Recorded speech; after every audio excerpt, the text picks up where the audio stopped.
Yes. नमस्कार, मैं लालजू प्रसाद। स्वागत है आपका आरा हिंदी स्कूल में। कैसे हैं आप? उम्मीद है आप ज़रूर अच्छे होंगे और अपनी तैयारी ज़ोर शोर से कर रहे होंगे। मैं आपको बता दूं कि आज की जो हमारी क्लास है बातचीत पर है और बातचीत में भी अभ्यास पर है। आज हम अभ्यास पर बात करेंगे, लेकिन इस अभ्यास पर बात करने से पहले, यानी अभ्यास में जो प्रश्न दिए हैं उस पर बातचीत करने से पहले, मैं आपको बता दूं कि हमने क्या ऑलरेडी बातचीत कर चुका है। तो हमने ऑलरेडी ये बात कर लिया है कि लेखक का परिचय क्या है। जो हमारी बातचीत निबंध को लेकर जो पहली क्लास हुई है उस पर हमने बातचीत कर ली है, जिसमें लेखक लेखक का परिचय, सारांश और बहुत मज़े तरीके से सारांश मैंने बताया है। आप एक बार ज़रूर उस क्लास को देखिएगा।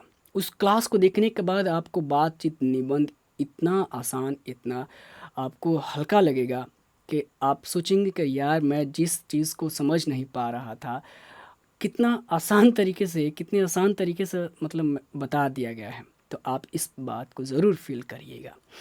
और उसमें जो महत्वपूर्ण पंक्तियां हैं, आपके आपके परीक्षा में पंक्तियां पूछ दी जाती हैं सीधे तौर पर। तो उस चीज़ को भी मैंने नोटिस करके हाईलाइट कर दिया है आपके इस क्लास में। तो आप उस क्लास को ज़रूर देख लीजिएगा ताकि आपको बहुत फ़ायदा हो सके। और जो नेक्स्ट जो हमने उसमें देखा है PYQ, यानी प्रीवियस ईयर क्वेश्चंस जो है 2023 का, 2024 का, इसको भी हमने उसमें डिस्कस कर लिया कि कितने नंबर के प्रश्न 2023 में हैं और कितने नंबर के कौन से प्रश्न 2024 में आए हैं। आप इतना ज़रूर करिएगा कि जाकर क्लास देख लीजिएगा इस क्लास के बाद। और आज जो इस क्लास में हम बात करने वाले हैं ना, अभ्यास पर बात करने वाले हैं। यानी आपके बातचीत निबंध में जो अभ्यास है, अभ्यास में जो प्रश्न हैं, उन प्रश्नों का आज हम आंसर देखेंगे। तो उम्मीद है कि आप इस क्लास को पूरी तरीके से देखेंगे और आपके लिए बहुत फ़ायदेमंद ये क्लास होने वाली है। और एक और चीज़ है इसमें, MCQ, मल्टीपल चॉइस क्वेश्चंस, यानी 4 ऑप्शंस रहेंगे, उस पे बात करेंगे। लेकिन ये जो है ना, नेक्स्ट क्लास जो हमारी होगी, हम उस क्लास में बातचीत निबंध से MCQ लेकर आएंगे। यानी कुछ ऐसे सवाल लेकर आएंगे जो ऑप्शन से रहेंगे, ऑप्शन उसमें रहेगा। एक ऐसी क्लास लेकर आएंगे MCQ का कि जिसमें आपका जो है ना बातचीत निबंध पूरे के पूरे तरीके से उसमें आ जाएगा। जितने भी सवाल बनने वाले हैं उस MCQ में आ जाएंगे। आपके परीक्षा की दृष्टि से रहेगा। कोई ऐसा परीक्षा में प्रश्न आ जाए तो ये ज़्यादातर संभावना रहेगी कि नहीं छूटेगा। और लेकिन अगर आप छूटने की संभावना अगर बनती भी है तो आप पहली जो क्लास है बातचीत का उसको ज़रूर देखिएगा, आपके जहन से कभी नहीं उतरेगा। तो चलिए हम आगे बढ़ते हैं अभ्यास की तरफ। देख रहे हैं आप यहाँ पर बातचीत अभ्यास की हम बात कर रहे हैं, जिसमें पहला प्रश्न देखेंगे, अगर हमें वाक शक्ति ना होती तो क्या होता। मैं बता दूं कि यहाँ कुछ कुछ आपको मिस स्पेलिंग मिलेगा, तो आप थोड़ा सा उसको देखेंगे, ठीक है। वैसे तो है, ये हलंत लगाने की ज़रूरत नहीं है, ये तो आधा है, ठीक है। तो आइए हम बात करते हैं सॉरी, उत्तर देखते हैं। प्रश्न कह रहा है कि अगर हमें वाक शक्ति न होती तो क्या होता। ये पहला ही प्रश्न है और ये आ चुका है प्रश्न। और जो प्रश्न देखिए, मैं इस क्लास में हम लोग उसी प्रश्न पर बातचीत करेंगे जो हमारे परीक्षा की दृष्टि से ज़रूरत है। ऐसा नहीं है कि सबको हल करेंगे, नहीं, जो ज़रूरत है उसको ज़रूर देखेंगे, ठीक है। और आइए देखते हैं क्या है उत्तर इसका। अगर हमें वाक शक्ति न होती तो पूरी दुनिया गूंगी प्रतीत होती। हम जहाँ भी हैं वहाँ चुपचाप गुमसुम रहते। हम जो बोलकर एक दूसरे के सुख दुख का अनुभव करते हैं, वाक शक्ति न होने के कारण, यहाँ पर कॉमा दे दीजिएगा, एक दूसरे से कह सुन नहीं पाते, ठीक है। हम नहीं पाते, हम जोड़ सकते हैं यहाँ पर, कह सुन हम नहीं पाते, नहीं गलत हो जाएगा, कह सुन नहीं पाते और न ही अनुभव कर पाते। आपको बस इस सवाल का जवाब 3 लाइन से ज़्यादा नहीं देना। 3 से अगर ज़्यादा हो तो 4, इससे ज़्यादा नहीं, यानी 25 से 30 वर्ड में देना है। आपको इतना ध्यान रखना है।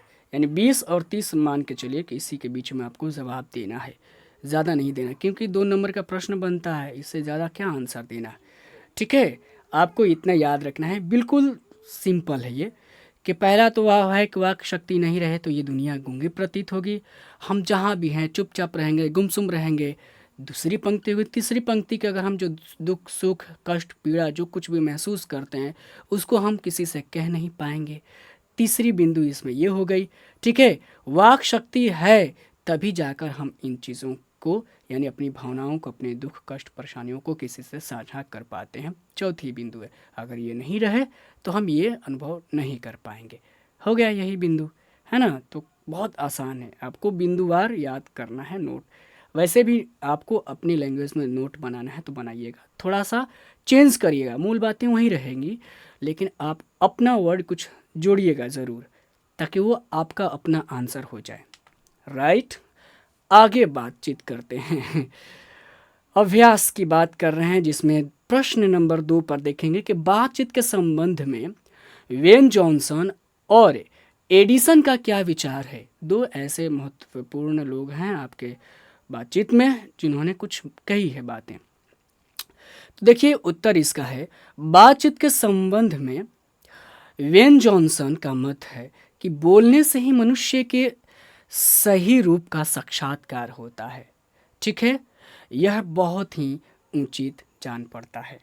ठीक है, इस लाइन को नहीं भी लिखेंगे तो कोई दिक्कत नहीं है, यानी एक इसके जगह ये जोड़ सकते हैं कि एक तो बोलने से मनुष्य की जो है मनुष्य से साक्षात्कार होता है, हम एक दूसरे को समझ पाते हैं। यहाँ पर नोट कर लीजिएगा। ठीक है, यहाँ पर लिख लीजिएगा कि बातचीत से ही, ठीक है, एक दूसरे को समझा जा सकता है, साक्षात्कार होता है, समझा जा सकता है। इसमें एक पंक्ति और ऐड कर लीजिएगा ज़रूर, क्योंकि ये थोड़ा सा किताबी हो जाएगा, लेकिन उसको जोड़ेंगे तो थोड़ा सा आपको अपना लैंग्वेज हो जाएगा।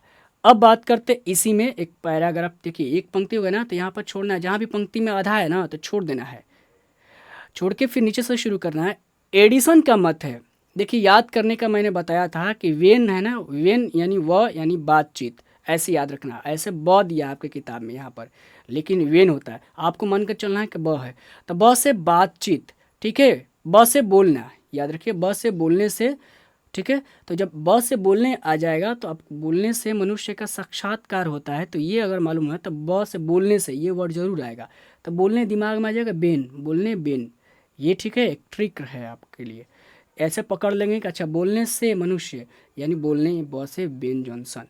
तो किन कौन का है, बेन जॉनसन का। ये परीक्षा में आया है कि बताइए कि पंक्ति किसकी है, किसने कहा है, तो बेन जॉनसन का है भाई।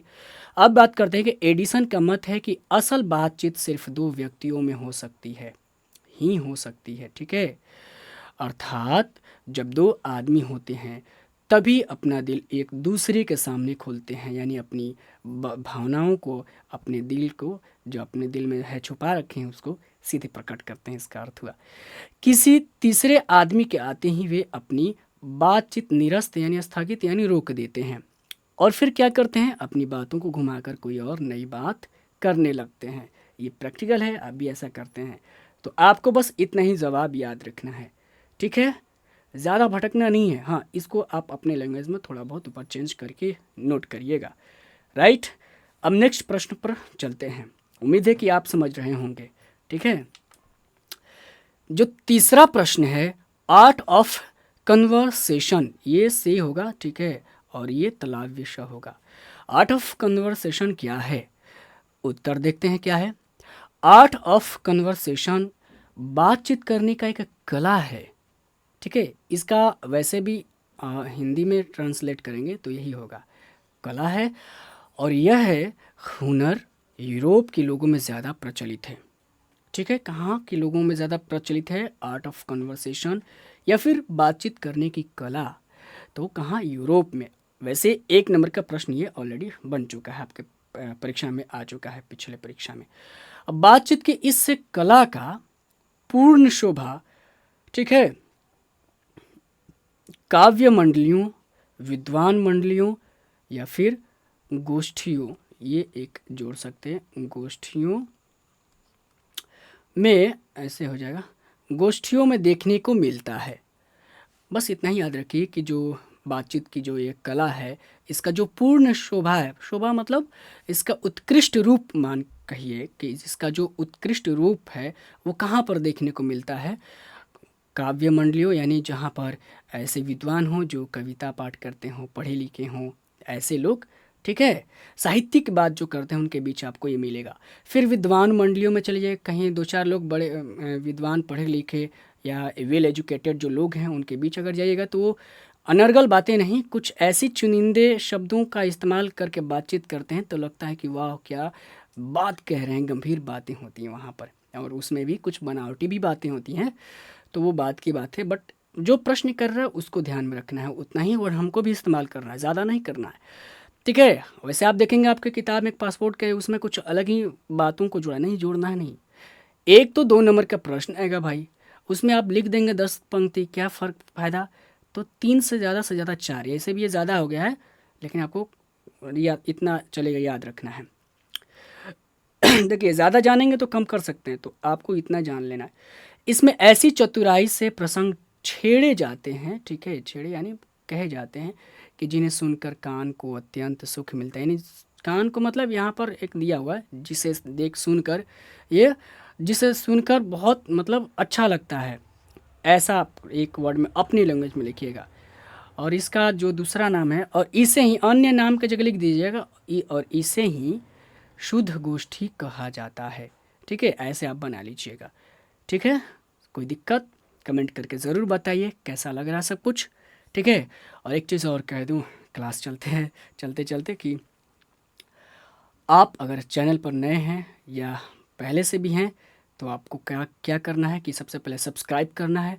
अगर पहले से जुड़ चुके हैं तो आप शेयर ज़रूर करिएगा, अपने दोस्तों को बताइए, जो दूर दराज बैठे हैं क्लासमेट हैं उनको बताइए कि यहाँ पर क्लास शुरू है, ताकि उनका भी हेल्प हो जाए और आप और दोस्त मिलकर एक खुद से डिस्कस कर सकें इस क्लास के माध्यम से, और हम आप मिलकर अपने दोस्तों को, आपके अपने दोस्तों के साथ मिलकर एक क्लास का माहौल क्रिएट कर सकें ताकि अच्छा लगे, है ना।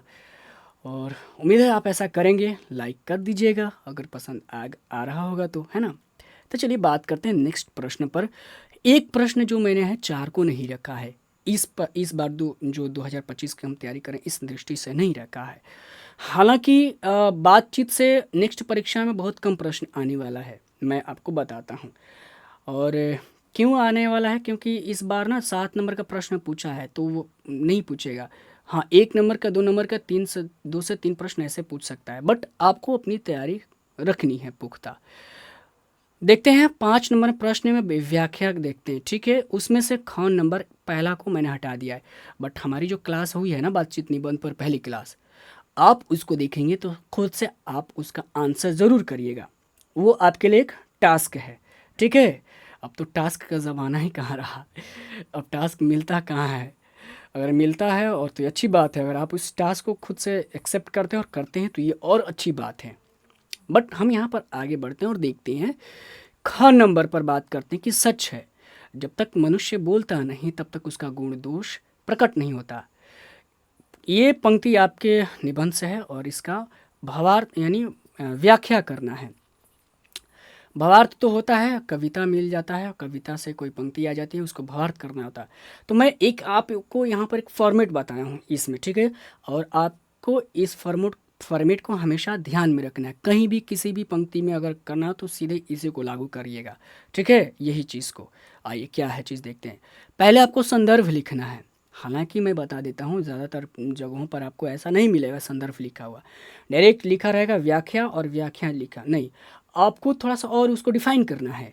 एक लगे कि आप पढ़े लिखे हैं, कुछ कुछ समझे हुए चीज़ों को जानते हैं, तो सबसे पहले आपको हाईलाइट में लिखना है संदर्भ, नीचे डैश देके वहीं डैश दीजिएगा और नीचे से शुरू करिएगा।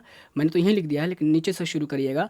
प्रस्तुत पंक्तियां हमारे पाठ्य पुस्तक दिगंत भाग 2 के बालकृष्ण भट्ट द्वारा रचित निबंध बातचीत से ली गई है ना। ऐसे आपको लिखना है, उसमें मेंशन करना है कि किस चैप्टर, किस पुस्तक से है, तब दिगंत भाग 2 से। राइटर कौन है, बालकृष्ण भट्ट। निबंध कौन सा है, यानी कौन सा कोई भी हो, निबंध कविता कुछ भी हो तो उसको मेंशन करना है, बातचीत से ली गई है। और फिर अब इसके बाद एक पंक्ति ज़रूर उस राइटर के बारे में आपको लिखना है, अगर उसका जन्म काल ही याद हो तो वो लिखना है, ठीक है, लेकिन एक बार लिखना है उसके बारे में। बालकृष्ण भट्ट भारतेंदु युग के सुप्रसिद्ध निबंधकार हैं, ठीक है। इतना लिखने से अगर जो एग्जामिनर है जो कॉपी चेक करेगा वो आपको समझ जाएगा आप कुछ जानते हैं असल में, तो आपका नंबर पूरा दे सकता है, ठीक है। और सबसे पहली बात मैं एक और ज़रूरी बात कह दूं कि आप राइटिंग ज़रूर लिखिएगा, प्रतिदिन एक पैराग्राफ या 2 पैराग्राफ ज़रूर लिखने के लिए प्रैक्टिस ज़रूर करिएगा, ठीक है।